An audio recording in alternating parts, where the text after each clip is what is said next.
Before we get involved in the feedback issue, as a loud professor from New York, I normally don't have problems being heard.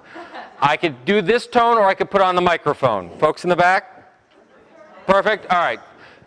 There you go. Unless you like feedback, in which case we could all pretend that we're at my 7th grade dance. All right. So before we begin, I would just like to point out the most wonderful introduction to this, which is Killing Librarianship. But I don't know if you noticed on the way in through this door, this is the sign telling you what was coming up.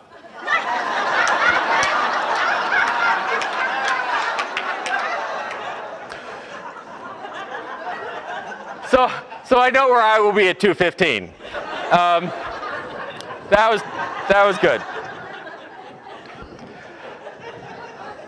What will kill our profession is not ebooks, Amazon, or Google, but a lack of imagination. I've looked through the program. You guys have a great couple of days ahead of you, and there's full of content from everything from social networking and collection development and change management and dealing with unruly patrons, and apparently a whole session on dealing with unruly keynotes. And as a keynoter, this is fabulous because when you're part of such a strong presentation, there's absolutely no obligation to have content in your presentation. So I'm going to take that advantage of that and not have any content to what I'm going to say. But what does this mean? What this means is it was in the midst of a wonderful talk. It was in Edmonton, Alberta, and this line came out, and people seemed to like it, but no one quite knew what it meant. But what it means is that we live in an era when we need to think big. So what I would ask you to do for the next 45 minutes or so is take advantage of the fact that you're not sitting in a library trying to figure out where the toner cartridges are, pointing to where the bathroom is. Or, as I understand it, the #1 reference question has been replaced. It is no longer where's the bathroom, it's now have you found a USB stick. Is that, all right. So, let's take advantage of the fact that we're in lovely Burlington, and it's 43 degrees outside, we don't want to go anywhere. And spend some time thinking big, because we are in a time where we desperately need to think big. We are in a time where everyone uses the word unprecedented after every other statement, right? Somewhere someone's talking about an unprecedented challenge in accountancy or something of that nature, right? Everyone's dealing with unprecedented change, great change, whatever. And it's true. That's the worst part of it, right? The worst part of it is we do live in an era where we are faced with enormous challenges, where we are faced with big problems. And this is not the time to shy away from them. This is not the time, if we're going to talk about what the new normal is, the new normal can't be introversion hiding in our shelves, hoping it goes away. We deal with this in higher education. It's not like, well, once this whole economic thing shifts out, people will be willing to spend $300 million a year in tuition. We'll just have to wait it out, right?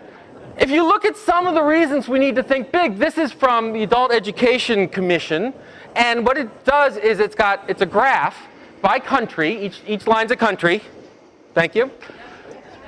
The red dots, these are 45 to 54 folks. The green dots are folks 25 to 34. And what you're seeing is the percentage of folks who have, I believe it's a high school degree, high school diploma. All right? So you can see, for example, in picking one fun, in Poland, you can see that what happens is generational differences, kind of what you would expect, right? The young are getting more educated than the adults. But I want to point out this particular line, which happens to be the United States. And you'll notice something interesting about the chart, which is the red square is above the green diamond.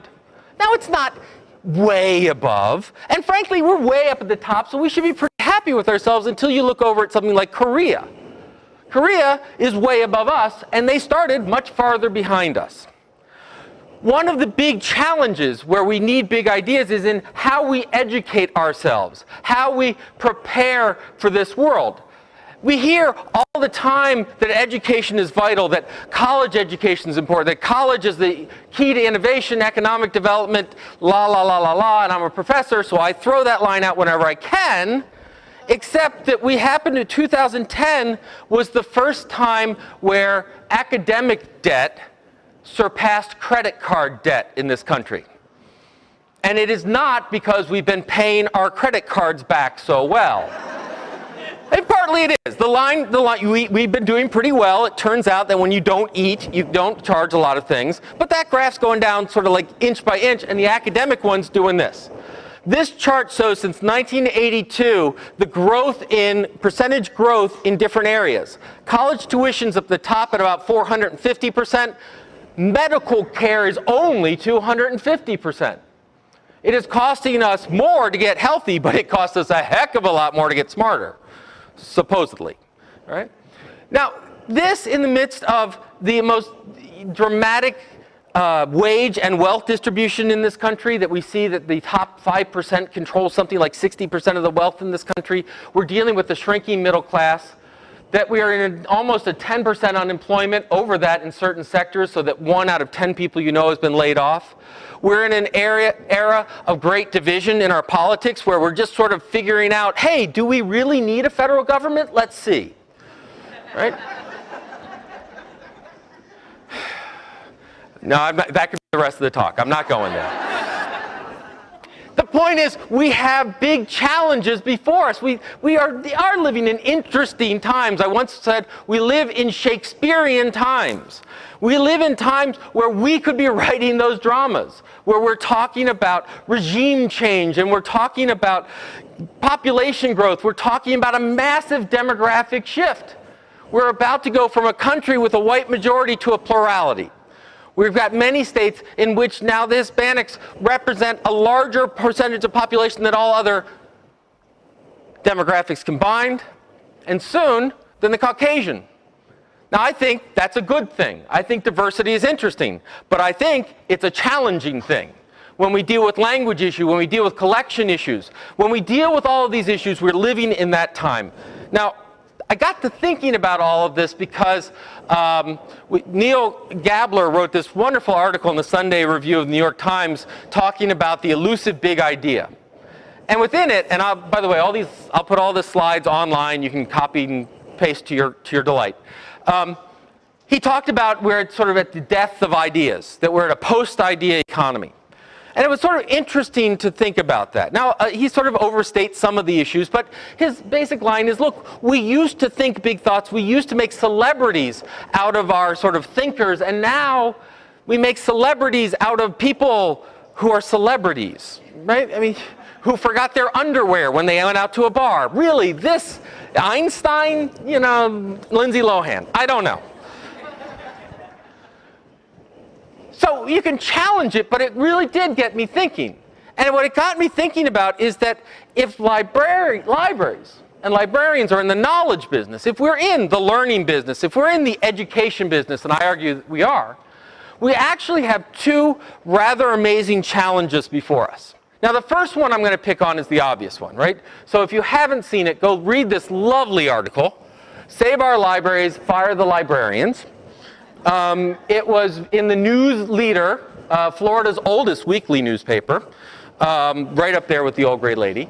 And Mike Thompson wrote this, and it's just lovely, right? Why do we need a new library? I don't know how old, but why do we need a new library?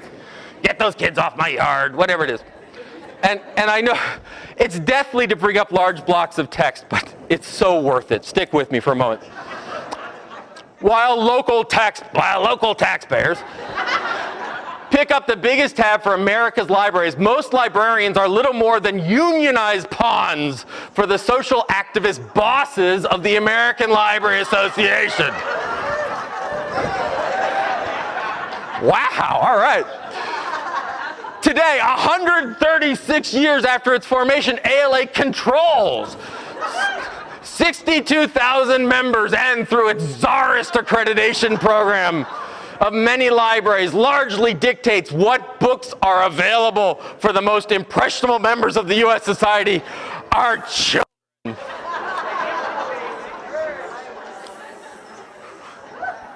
I hear you, comrades, I really do. I was called a communist for the first time the other day. I thought, you know, it's interesting when someone does that, you have an interesting reaction. The first one is, but I buy stuff, right? And the second one is, what are you wearing, a leisure suit? Communism? Really? Come on. All right. And when that person hears this webcast, I can't wait for the comments. Anyway, so we have this line, right? We go and we talk to librarians, and many a librarian has come up and said, the Tea Partiers are destroying us. I got people who don't understand. People don't believe in libraries anymore. People are small-minded. People are... And I'm not going to be here to argue that everyone has an equally valid thing to say about the world, right? So we have this sort of anti-intelligentsia, anti-library feel out there. And it is very real. We are dealing with that, and we have to deal with it. And I think that's kind of interesting. But what really got me thinking about the big idea one was that I think we have a rather interesting second front that's opening up, second problem. And it can be represented by this. Now, I don't know if you know what Clue is. Clue is the next big thing. What Clue does, and I know you can't read that, so I'll tell you, you can go with your smartphone and walk through New York City, and when you have to go to the bathroom, I'm not making this up, you can rent people's bathrooms. I don't know if it's by the hour. I don't... Right? And if you don't like this one, here's another one. FakeGirlfriend.co.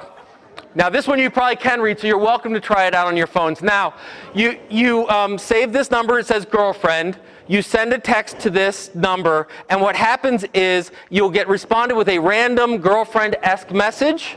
About a minute later, the fake girlfriend will call you with a pre-recorded message, and after you hang up, tell everyone how great your girlfriend is. That's just so sad, you know? The reason I bring this up is that this is a startup, and my God, someone will probably give them a check, right?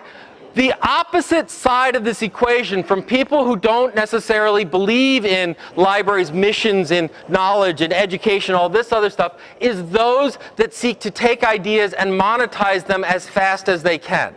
Right? That what we have is we have a plethora of small ideas. And these small ideas aren't bad. It's just a matter that there's this drive to monetization. That the way that all economic development is going to happen in Connecticut or Rhode Island or here in Vermont is that everyone's going to start their own business. And I think there's actually a lot of valid, and we're going to talk about a lot of valid things to entrepreneurship, to innovation, to startups. But the problem is it quickly becomes, why think about it if you can't monetize it? And what you can monetize tends to be a lot smaller than the issues that we're facing. That what we, you know, wow, we can do moped delivery of cat food. Get me to a venture capitalist and let me patent that before anyone does it, right?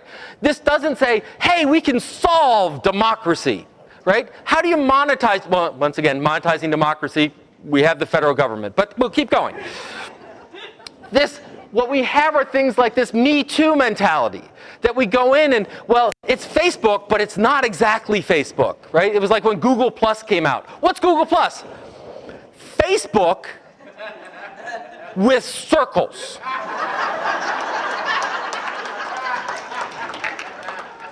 How many of you don't have to admit if you started the conversation, but how many of you at one point were in a meeting where you said, boy, the library could start its own Facebook for Enter City Here? Right? We could do our own social network. And the answer is, why? It's there. But we get this shows up in things like patent trolls. There are huge industries, huge companies that do nothing but own intellectual property for the only purpose to go sue people who are actually producing things. Google recently bought Motorola. They didn't do it so they could bring back the little track phones. They did it for their portfolio of IP, for their portfolio of patents that could help them defend against Apple, fight against Apple. When you look at what Apple's doing with its market, with its iPhone and its iPad, they're now in Korea and they're now in Germany. They're actually trying to prevent competitors from putting tablets on the market. They're not doing it by outbidding them. They're not doing them by outpricing them. They're doing them by suing them. They're saying this is too like our IP, sue them. Now, I want to be really clear. I am not a communist. And so I believe in intellectual property. I believe there's an appropriate use of intellectual property, but we're getting to the point when Amazon can patent the idea of one-click purchasing. We've gone a bit too far. All right? So you have this opposite pressure on libraries. Why go to the library when I can't monetize